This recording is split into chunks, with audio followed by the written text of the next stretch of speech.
everyone, Helen Blunden here. Hope you're happy, healthy and well. I've got a different video for you today where I'm going to talk about and show you how I decide on what books that I get rid of here in the house.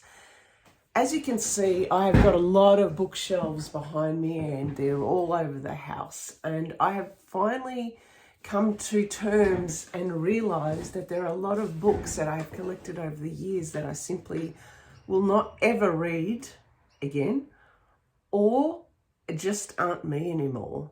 And so I'm at a point in my life where I need to start hucking out some books, and in return for the little spaces that come up, I need to fill them in with books that I will read again, or books that I want in a collection, and books that I want to take with me for many, many years that I've got ahead of me. Well, I hope I've got ahead of me anyway.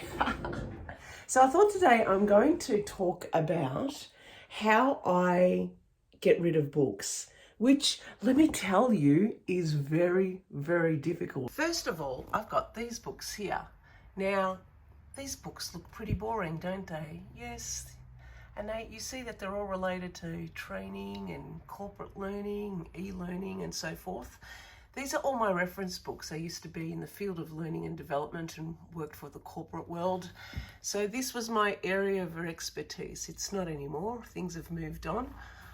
And I thought to myself, rather than keep them here, these are very good reference books. So I created an eBay store and I am selling these. Now slowly they've whittled down. I had a whole heap more which have been sold off, thankfully. And so any money I'm making from these, I obviously buy more books related to mainly classics now. Okay, so let's have a look down here. So I've created these piles and I started to think, how am I going to get rid of their books? What are the deciding factors with regards to getting rid of the books? And the first one I thought to myself is books that aren't me anymore. They used to be my interests, but they're not anymore, simply because I have moved on. So as you can see here, books about military history, naval history. Given that I was in the Navy many years ago, I always loved Navy history, but I'm not going to read this ever again. So I think I need to kind of make some space. Customer of the Sea. This was an excellent book about the shocking true story of a shipwreck and how everyone resorts to cannibalism and how the Customer of the Sea law had changed. This would be very interesting, but I'm not going to read it again. When I was in the military, I was in the Navy, I always back then wanted to read more about others' experiences, cadets and midshipmen and people in the Navy who are going through some kind of training, how they found their training, their officer basic training, things like that. I had tons of books on that stuff, but now I don't care. I've been through it. I don't need to read about it anymore. I was a mad fan of Nelson, Admiral Nelson, and this was back in my Navy days. We had Trafalgar nights in the military as well, and this was his story. I read this book as well, but now you've got YouTube to go through. You've got a whole heap of other references, so I thought I don't need to have them in my library. Same with World War I, Gallipoli, another book I read, very big obviously for Australian history, and Les Carline is an excellent author. I don't think I'll ever read this again, simply because if I ever need to refer to Gallipoli, I will probably just check YouTube. Mutiny on the Bounty. My favourite, hero of all time is William Bligh, and I've got a lot of his books related to the Mutiny on the Bounty, but these two particular ones I found pretty hard going to read. So I decided, given that I have a whole heap of other stuff of Mutiny on the Bounty, these two particular ones I can let go, especially this one, which was more written like an academic text, way too heavy, and yeah, I'm not going to read this. And last of all, I'm a knitter, and I find that if I have any knitting books that I simply don't have any patterns that I knit from them, they'll also go as well, simply because it's just kind of using up space in my library. Now, I have to say that it's really hard for me to choose and go through each of the books and then decide, do I really, really want to let them go? You know, will I read these again? Will I have an interest again? Will sometime in the future I will need to access it again? And I'm finding that the hardest thing I'm finding is that when you know where these books have been sitting on your library, on your bookshelves for years on end, you just can see them in your mind's eye. Down the track in the future, I know if someone asks for a book on the custom of the sea, I can see where it is in the library on my bookshelf, right?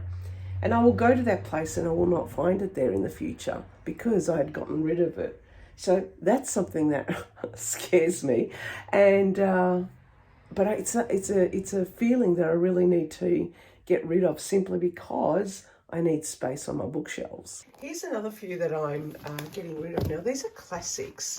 And like I mentioned, I am now moving more and more into having classics in my library, simply because I want to read classics and I know I will read them over and over again. And I guess I'm also changing as a person, getting a lot older, a lot mature, a lot wiser, I'd hope. And so the type of books that I read, I want to make sure that they are me in my bookshelves, if that makes sense.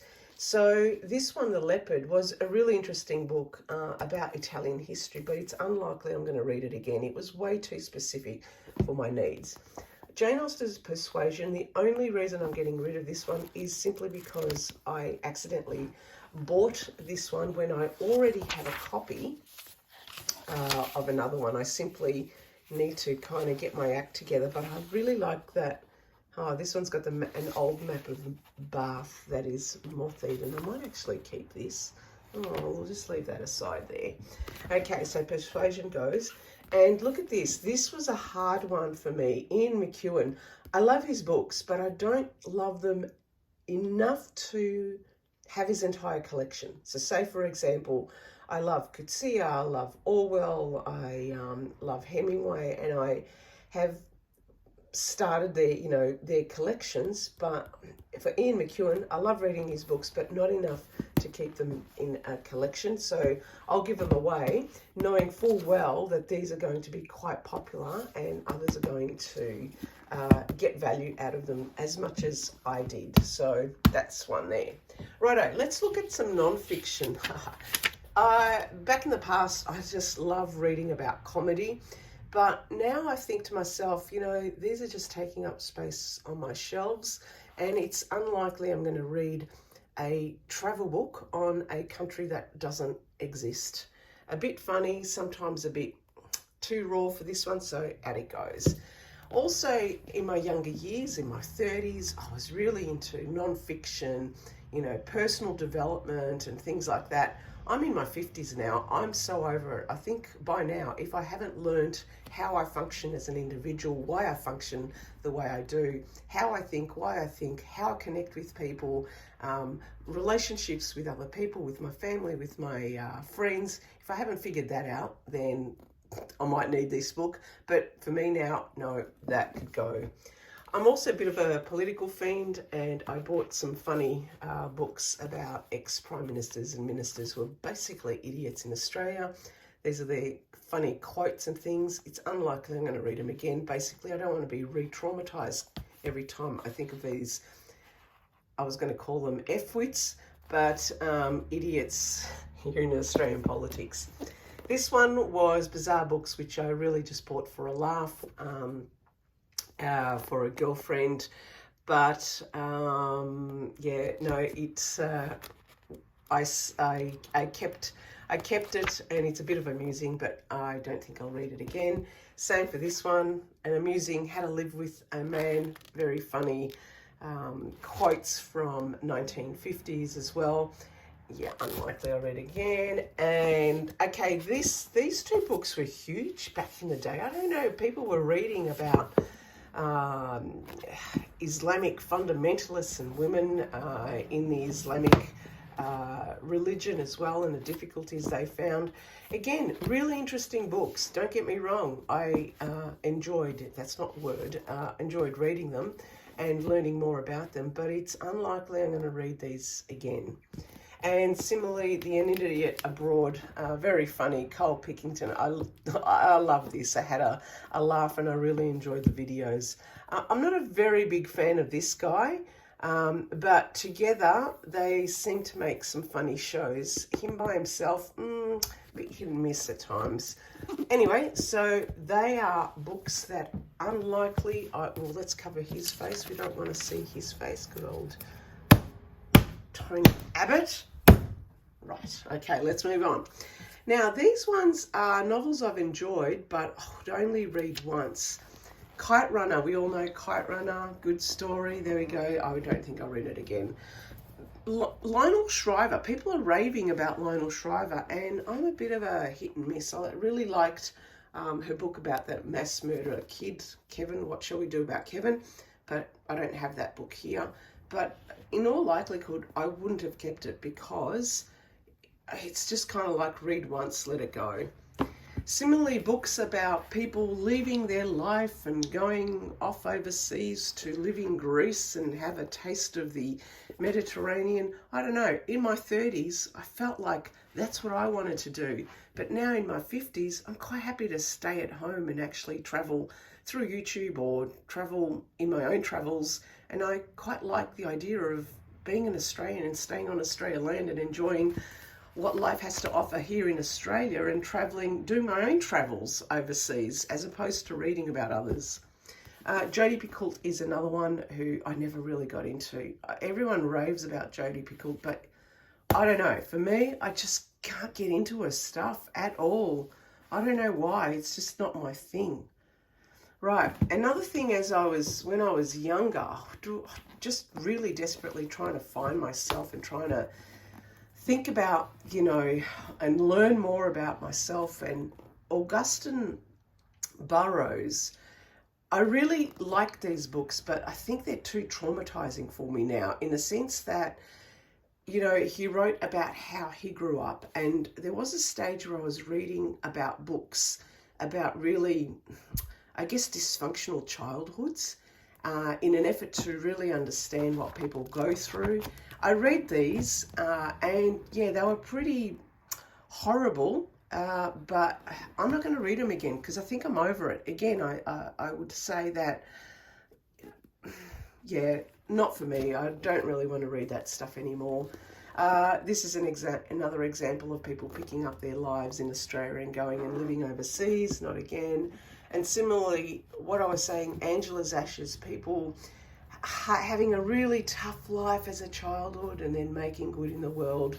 Everyone was reading Angela's Ashes and Tears back in the day, so I had to buy the book and read it. And as you can see, sometimes I've marked my book with, I actually used to put my name and address in here because I would lend books out. So I've gone through them and actually ripped out the page so my details aren't open.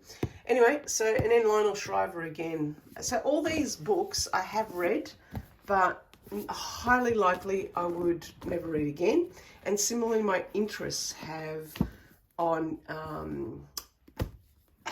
basically changed, in the sense that I don't want to read about difficult childhoods. I don't want to read authors who I never really connected with. And so these are highly unlikely I would read again. Now, this pile here, I've got them as novels that aren't my interests, or they've been given to me, they've been bought cheap, or they've been part of book clubs. And usually when I'm part of a book club, some books I love, some books I don't. This was a book club book, and yeah, highly unlikely I'll read again. But I think this Nowhere Child had a lot of awards given to it in Australia, and I would not be surprised if there is a series or Netflix show made out of this book, but not my kind of reading. Don't really care about crime, thriller, missing kids, stuff like that. No, out it goes. This was a giveaway, 10 short stories you must read in 2010. We also get copies. My husband gets copies, kind of, what are they called? Proof copies from authors. He and I have completely different reading tastes. I'm all into more classics. He's into more crime thrillers, general populist fiction. I keep harping on to him saying he's got to start his own YouTube channel, but he basically reviews books through Goodreads and through his social media accounts. He got this book and he said to me, oh, you know, you could read it, but there's just a part, I just don't want to read stuff like this. Anyway, it's a thriller, apparently, but no. And similarly, this one I bought for I think I just bought it for $3 because I thought $3, why not? But then when I think about it and read it, I go, yeah, why on earth did I buy this? It is not a book that I'd read at all, not my type of book. But someone else might have fun reading it. And similarly with this one, House of Sand and Fog, I haven't read this book. It just doesn't attract me, but I know this has had some rave reviews, but part of me, I just think I cannot be bothered reading this. So if I have those feelings with it, then out they go. They are to be enjoyed by someone else who I think will value them more. Now let's see this last pile here, Barack Obama. When Barack Obama came into presidency, I know a lot of Americans didn't like him. For some reason, I don't understand that. As people outside of America, we thought he was the bee's knees. We thought, you know, great guy, excellent leadership, you name it. But I don't understand why Americans didn't like him. So maybe you can, for those of you out there who can clarify that situation, can let me know. But I read his books, but it's unlikely I will read his books again. So that will go. This one is a really good one, and it is about the Indigenous culture in Australia. And some time ago, I was really into this. Australians just simply don't know their Indigenous history at all. It wasn't taught in school back in my day. We are only just learning about our Indigenous culture and history. So I bought this book to try and understand something of it. It is more of a coffee table book, and what I was looking for more so was, I guess, more understanding about the Indigenous culture. This seems to be, or was more about different places around Australia, flora and fauna, and how they relate to the Indigenous community. So this one is actually going to be picked up straight away because it's still currently on bookshelves and it's in good nick as well. So I would not be surprised if someone picks it up, but it's not a book that I will pick up again. And in actual fact, I would probably want a book that explains more about Indigenous culture as opposed to just the flora and fauna. And last of all, this Centuries of Darkness. There was some time ago, years and years ago, as a young woman in my 20s, I really loved archaeological ancient history.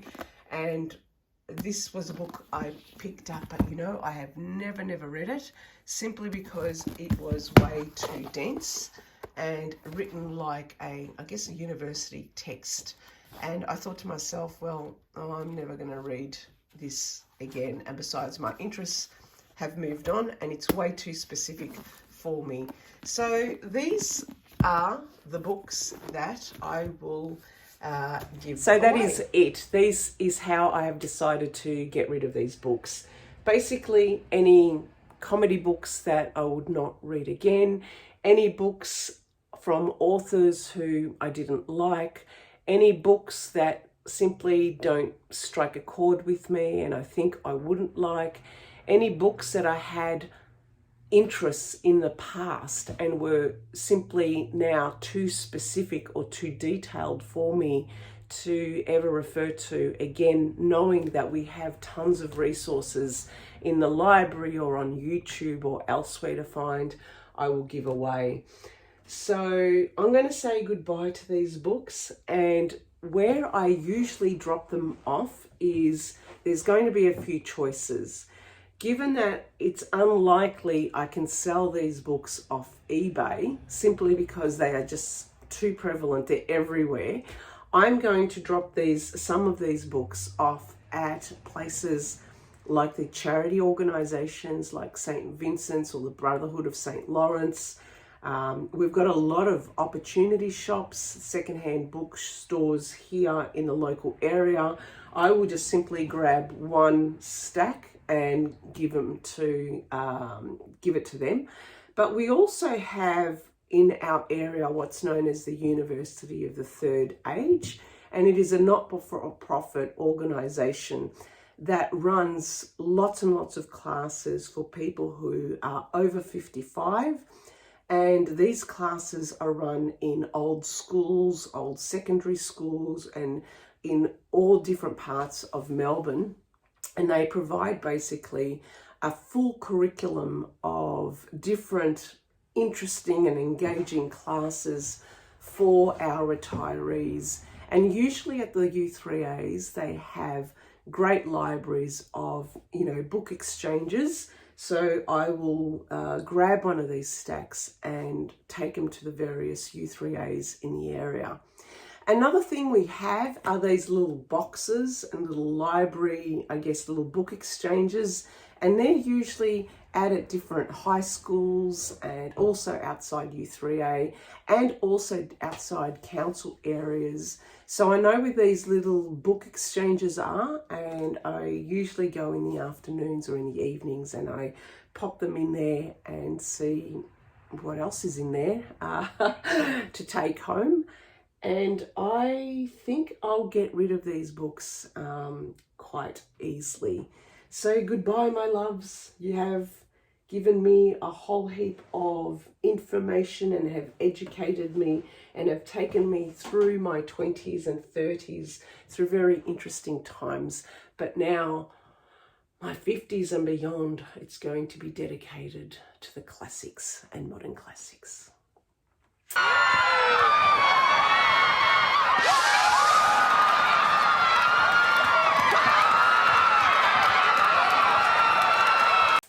Okay then, thanks for listening and thanks for watching. Bye for now.